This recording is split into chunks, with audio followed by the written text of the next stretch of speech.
In the cold, unforgiving winter of 1943, I found myself on the Eastern Front, far from my homeland of France. I had volunteered for the Waffen-SS, driven by a mixture of ideology and adventure, believing in the promises of glory and honor. The reality of the Eastern Front was a stark contrast to the romanticized visions of War I had held. Our unit, composed of volunteers from various European countries, was assigned to hold a critical position against the relentless Soviet advance. The landscape was a desolate expanse of snow and ice, punctuated by the twisted remnants of trees and the scars of countless battles. The cold was a constant enemy, seeping into our bones and sapping our strength. We huddled in our makeshift trenches, trying to stay warm and alert. Every day brought new challenges. The Soviets were well prepared and determined, their numbers seemingly endless.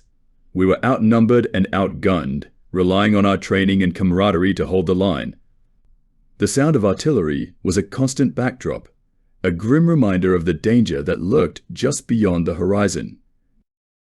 One night, as the temperature plummeted even further, we received orders to launch a counterattack on a Soviet position that had been harassing our supply lines. The plan was simple, but the execution would be anything but. We moved out under the cover of darkness, the snow crunching beneath our boots as we advanced. The attack began with a barrage of artillery, the explosions lighting up the night sky. We charged forward, rifles at the ready, adrenaline pumping through our veins. The Soviets responded quickly, and soon the air was filled with the deafening roar of gunfire and the cries of the wounded. I found myself in the midst of the chaos, trying to stay focused on my objective. The enemy was well entrenched, their defenses formidable.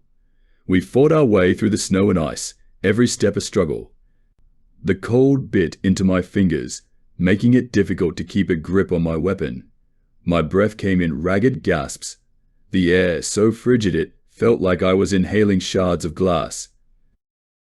As we closed in on the Soviet position, the fighting became even more intense. Bullets whizzed past me, some striking dangerously close. I saw comrades fall around me, their lifeless bodies sinking into the snow. The horrors of war were all too real, the romanticized visions of glory shattered by the brutal reality. In the midst of the battle, I came face to face with a young Soviet soldier. He was no older than I was, his eyes wide with fear and determination. For a moment, we simply stared at each other, two young men caught in the maelstrom of war.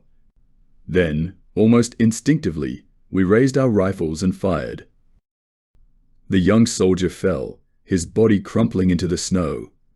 I felt a pang of sorrow and guilt, the weight of what I had done pressing down on me. But there was no time to dwell on it. The battle raged on, and I had to keep moving.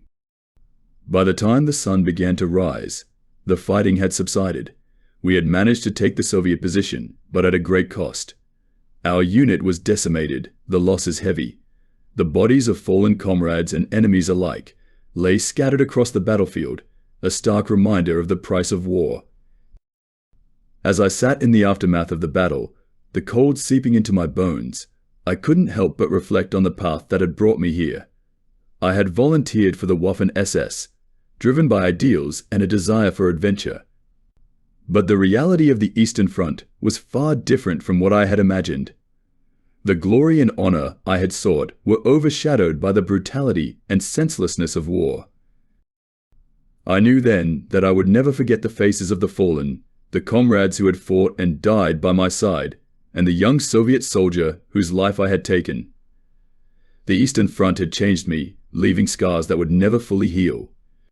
I had come seeking glory, but I left with a profound understanding of the true cost of war.